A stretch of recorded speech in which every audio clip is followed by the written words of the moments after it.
Hello guys, this is Lily and welcome to my YouTube channel. In this video, I will be talking about a treatment plan for the condition frozen shoulder. By definition, frozen shoulder is also known as adhesive capsulitis.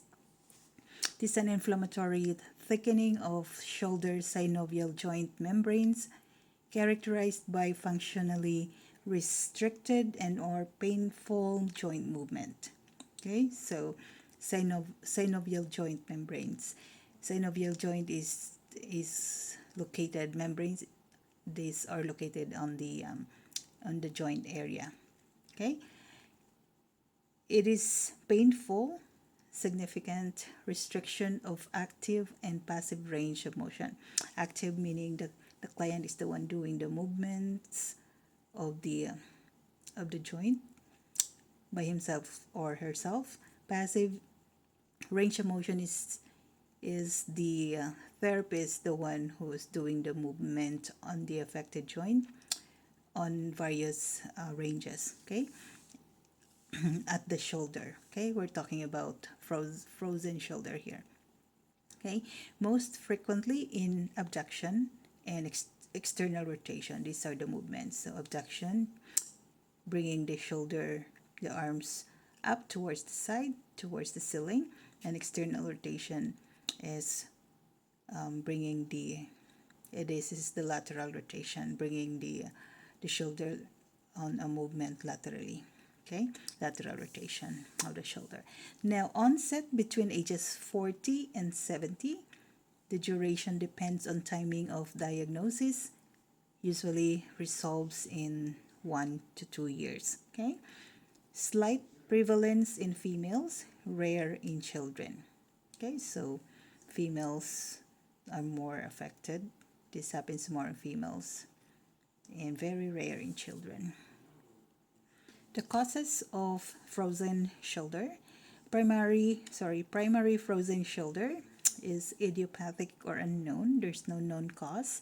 Okay. Secondary frozen shoulder is intrinsic musculoskeletal trauma. So it involves the inside, the muscles in the is pertaining to the muscles in the skeleton. Okay, skeletal bones trauma. Okay, or disorders such as impingement syndrome, impingement compression, okay, of this of the tissue. Okay, subacromial bursitis, inflammation of the subacromial bursae or bursa, okay, located on the shoulder area. Rotator cuff tendinitis or tear. So your rotator cuff muscles and tendons, there's inflammation or there is tear. Rotator cuffs are located on the scapula area. Okay, most of it, the muscles. Dislocations. Okay, so joint dislocations, osteoarthritis, inflammation of the bone and joints, gout, and inflammatory synovitis. So synovial membrane inflammation. Okay, this surrounds the joint area. Now, trigger points in subscapularis muscle. Okay, trigger points, there's like taut band or tissue or muscle tissue or tendon, a little hard. There's pain in most of the time the pain refers to some areas in the body. In subscapularis muscle, this muscle is found on the upper portion of the scapula. It's one of the rotator cuff muscles. This used following shoulder injury, surgery, or immobilization. So this use not using the joint, the shoulder due to injury or surgery. So there's immobilization on the area. Postural dysfunction such as hyperkyphosis. Hyperkyphosis is outward curve on the mid-back, on the back. Protracted scapulae. Okay, so the scapula is protracted, so it's curved outward. The head forward posture, so the neck area has a deeper curve on the posterior side. Inflammatory diseases. So if the person or the client has inflammatory diseases, and or previous shoulder conditions. So history of previous shoulder conditions. Extrinsic disorders. Extrinsic is the outside area, such as myocardial infarctions. Okay, myocardial. So this is the we call this pretty much MI. Okay, like condition containing to the heart. Okay, hemiplegia, paralysis on half of the body. Pulmonary disorders pertaining to the respiratory organs. Pulmonary disorders such as chronic bronchitis, so inflammation of the bronchi, which is there for a long time, or emphysema. This is very serious condition, still in the lungs. Okay, previous breast surgery, including mastectomy. Okay, removal of a mass in the breast area. Okay, lymph node. All right. So lymph node biopsy. Okay, biopsy of one of the lymph nodes or several lymph nodes. In coronary bypass. So the coronary artery bypass surgery. It's for the heart. And fractures of the humerus, like if there's like bone fracture. The humerus is the bone in the upper arm. Okay, it's any systemic diseases such as diabetes, okay, and hyperthyroidism. So hyperthyroidism is the your metabolism is overactive thyroid that produces more. Your metabolism is very active. Okay, now for the symptoms. Okay, progressive unilateral on one side shoulder pain. So it's a progressive, okay, increasing one side shoulder pain, usually beginning at night. So it begins during the night. Interrupting sleep, it interrupts your sleep. Progressive shoulder functional restriction during normal range of motion. So when you move your shoulder joint, there's restriction, when you do movements or actions.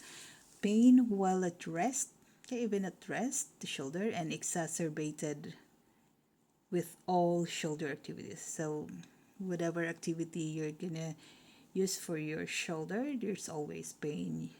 You're gonna feel pain. Okay, progressive worsening pain. Okay, so the pain worsens progressively during vibration of the arm. All right, vibration of the arm.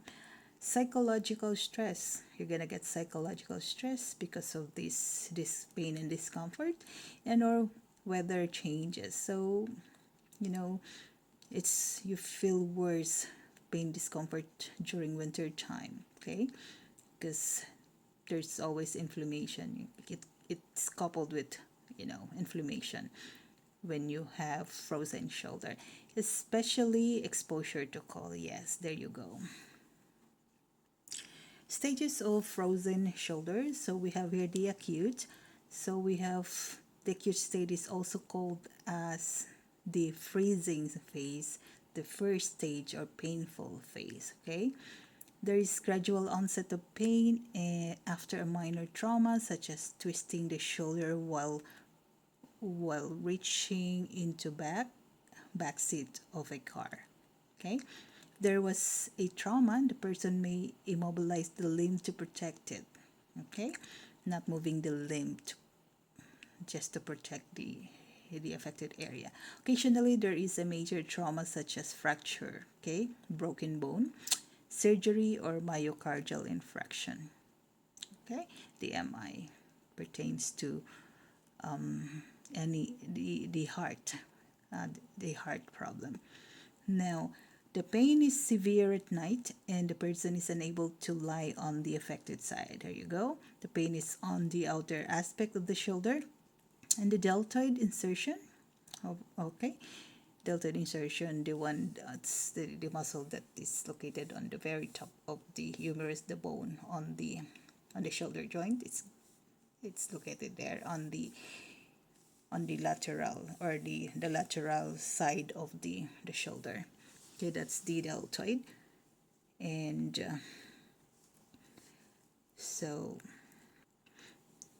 the pain refers to the elbow. Okay, now muscle spasm may be present in the rotator cuff muscles. So the sits muscle, rotator cuff muscles, which are located on the scapula of the on the scapula. Okay, now inflammation is present in the capsule. So there's inflammation on the joint capsule. Stiffness is progressive. Stiffness, muscle stiffness or movements stiff. Setting in a 2 or 3 weeks after the initial pain begins. So it will set for 2 to 3 weeks after initial pain, beginning of the initial pain. So the stiffness is progressive. Okay, you'll feel the limited, restricted movement of the shoulder joint in just after 2 to 3 weeks. Now this stage lasts for 2 to 9 months. Okay, that's the acute stage. Remember that it lasts for 2 to 9 months and longer if aggressive therapy is used. Okay, aggressive therapy is gonna be longer. Now the condition may be unilateral or bilateral. Unilateral one side and bilateral on both sides of the shoulder, like 2 shoulders. And the non-dominant limb may be more commonly affected. Okay, so the non-dominant. So if you're right-handed, the non-dominant will be the left. That's more affected. The second shoulder is involved within 5 years in 10 to 20% of those affected. Okay, the acute and subacute stages blend into each other. Now the subacute stage is also called frozen phase, second stage, or stiffening phase. So the tissue is on the stage of stiffening. Okay, stiff. The severe pain begins to diminish. So the severe pain begins to reduce. Stiffness becomes the primary complaint. So the pain diminishes or is reduced, then stiffness is progressive. Okay, interfering with activities of daily living. So whatever activity you're doing every day, it really affects, it interferes. The primary restriction is in the capsular pattern of external rotation. Abduction, so if you do lateral rotation or external rotation of your shoulder, abduction, and internal rotation of the shoulder. So these 3 movements or range of motion movements, these are affected. There's pain and end ranges. There's pain at end ranges of motion.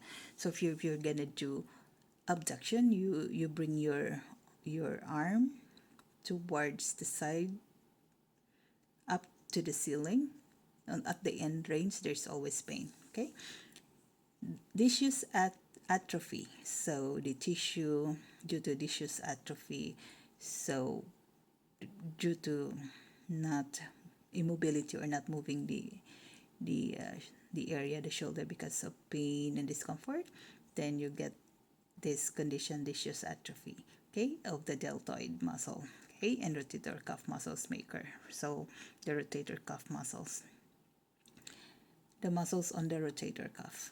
This stage lasts for 4 to 12 months. So you go, guys. The subacute lasts from 4 to 12 months. Okay. Now the chronic stage is called the thawing phase, the third stage, or the resolution phase.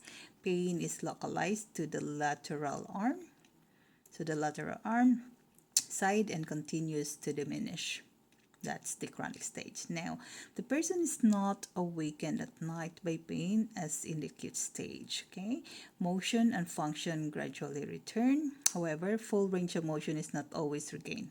Here you go. It is said to resolve in 2 years. Well, 2 years, it's long, but studies have shown that people can be asymptomatic, no symptoms, for as long as 5 to 10 years. Okay, no symptoms for 5 to 10 years. The length of the painful stage corresponds to the length of the recovery time. Okay? Now, moving on to part 2, subjective component, which includes the health history questions. So these are the questions that you're going to ask your client. So, has there been a history of injury to the shoulder? Okay, including surgery to the shoulder or thorax. Thorax, like the back, the shoulder side of the back. Okay. Does the client have any underlying conditions such as diabetes? Okay, we all know about diabetes. Okay, insufficient insulin in the body that causes, dysfunction of the other organs to perform function for metabolism in the body. The carbohydrates deficiency involves for this diabetes condition. Okay, insulin related condition. Now, where is the pain located? You're gonna ask the client to point exactly where the pain is located on the shoulder. Does the pain interrupt sleep? So you're gonna ask that. In the acute stage, it always interrupts.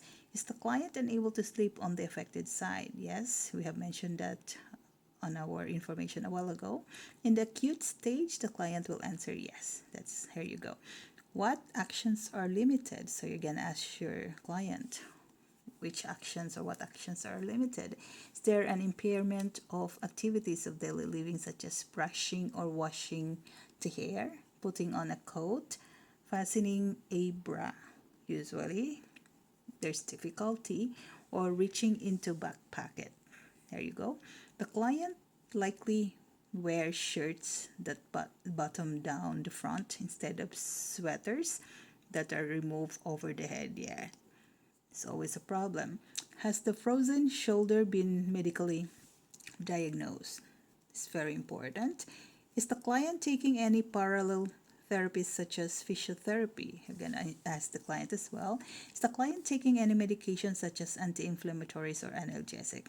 It will help the client relieve the pain and discomfort. Okay, you're gonna ask the client with these questions. Okay, so his health history questions that you're gonna ask the clients. Now, moving to part 3, the objective component. So we're gonna do assessment here. So there are a few information here, guys. So just read on the informations. Okay.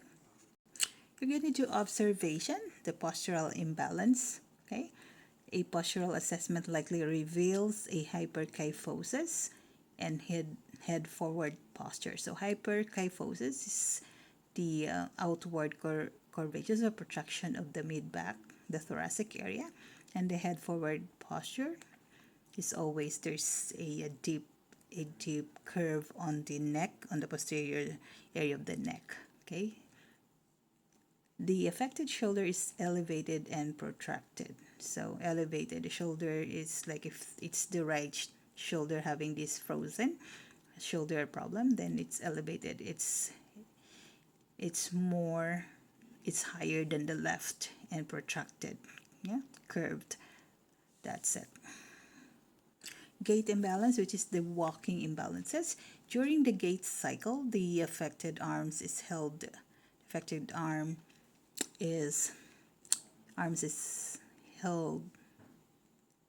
and its normal swing is absent. Okay, the affected arm is held stiffly, very stiff, and its normal swing is absent. So the normal swing is absent. So when you're walking, the affected arm is stiff. It's not really moving normally on the swing phase. Okay, So palpation, hypertonicity pertaining to tightness of the muscle tone, or the muscle is tight, and trigger points like there's pain, there's taut tissue or taut band or tissue, or like little hard tissue there on the affected area. Our palpable trigger points mostly has referral pain to the other areas of the body, are palpable in the affected muscles. See, especially upper trapezius. So the upper trapezius are located on the um, on the upper back by the shoulder area towards the middle area of the upper back, and it goes to the neck, the posterior neck. Okay, the levator scapula muscle that attaches from the neck down to the medial border on the upper part of the scapula, and shoulder girdle muscles. Okay, muscles on the shoulders. Okay, those are shoulder girdle muscles. The shoulder girdle muscles in lateral arm are point tender. Okay, tender, there's pain. In the subacute stage, this use atrophy. So not immobility, not using the affected arm can get tissues atrophy, and fibrosing, meaning hardening of the tissue around it, are likely present in the muscles of the rotator cuff. So the rotator cuff muscles, which are located on the scapula. Okay. For the testing, all testing results are for the glenohumeral joint. So the shoulder joint is called the glenohumeral joint. Okay, unless otherwise noted. Now during acute stage, we're gonna do this testing. Okay, so just read on the information for the subacute as well. Okay, so range of motion testing, you're gonna just read on the information, guys. For the chronic stage, so just read on the information as well. Now a special test, we have the Apley scratch test. Okay, that's gonna be positive. The frozen shoulder passive relaxed abduction test is positive as well. Okay, the first rib mobility test and sternoclavicular joint play may also show hypomobility, less mobility of the affected area. Let's move on to the contraindications and precautions. So we have a few here, guys. It's very important. So just read on the informations.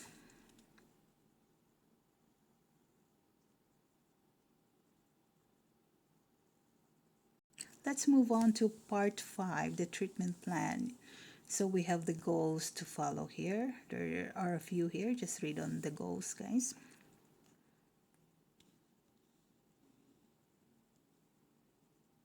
Now let's move on to the positioning, pillowing, and draping. So we have the information here. Just read on these, guys. Now for the acute stage and positioning, begins in the prone position and pillows under the client's abdomen and ankles. Okay, other information, just read on this, guys. For the subacute and chronic, now for the subacute and chronic, so positioning is the same as for the acute stage, starting from the prone position.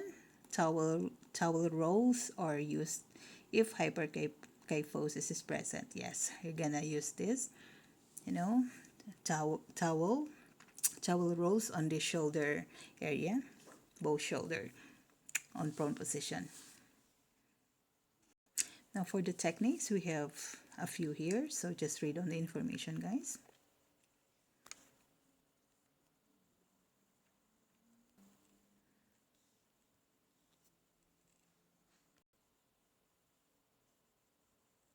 More techniques, guys, just read on this. More techniques, just read on the information, guys. More techniques.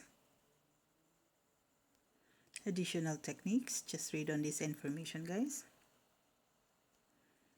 More techniques as well, just read on this, guys. Now let's move on to hydrotherapy. So in the acute stage, the hydrotherapy application is ice to the affected shoulder. Okay, acute stage is from day 1 to like day 7, like a week. Heat can also be used on the compensating structures. So you use heat on compensatory structures, which are the muscles or other tissues, helping to do the movements of the affected area. So those are the one that compensates for the actions and the movements of the affected area. So you're gonna use heat on those tissues, okay? And in the subacute stage, hydrotherapy is hot, okay, or warm application to the shoulder. That's gonna be subacute. Okay, then to the anterior shoulder. Okay, so hot or warm application. That's gonna be used on subacute stage. After the acute stage, you're gonna do that. Okay, in the chronic stage, hydrotherapy is in the same as the subacute stage. So chronic, it's been there for longer time. So you're gonna use the same as application as the subacute. Okay, so that's gonna be hot application or warm application. Now general treatment, just read on the information, guys. Now for the specific treatment, we have a few information here, guys, so just read on this information. Okay,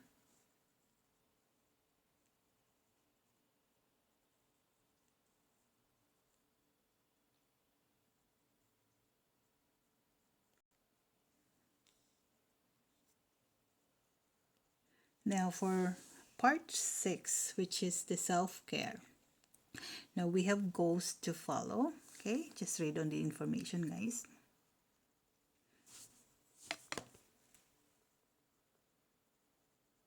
Okay, now let's move on to treatment frequency and expected outcome. So for the treatment frequency, the treatment should be once a week for 6 weeks. Okay, so once a week for the next 6 weeks. And at that point, the client and their remedial exercise self-care should be totally reassessed. Okay, so there you go. The expected outcomes: progress frequently occurs in spurts and plateaus. Okay, regaining full range of motion may not be possible. Okay, so the progress of your treatment for regaining the full range of motion or the normal range of motion of the affected area from when it has no pain and discomfort is impossible to regain. Okay, once the symptoms resolve the symptoms, they rarely recur in the same shoulder. Okay, here you go. Prevention of frozen shoulder is the best route following shoulder or thoracic surgery. So prevention is always good. The client should be encouraged to get the humerus, the bone on the upper arm. Okay, is the bone of one of the bone attachment of the shoulder joint. Humerus moving as soon as possible. Okay, so once you have this problem, you have to advise your client, you have to encourage your client to get the humerus or your shoulder moving as soon as possible. Okay, so here you go, guys. This ends the this video for this condition, the frozen shoulder. Okay, and please subscribe, like, okay, sorry, and share and comment on this video. Okay, thank you for watching and you have a great day.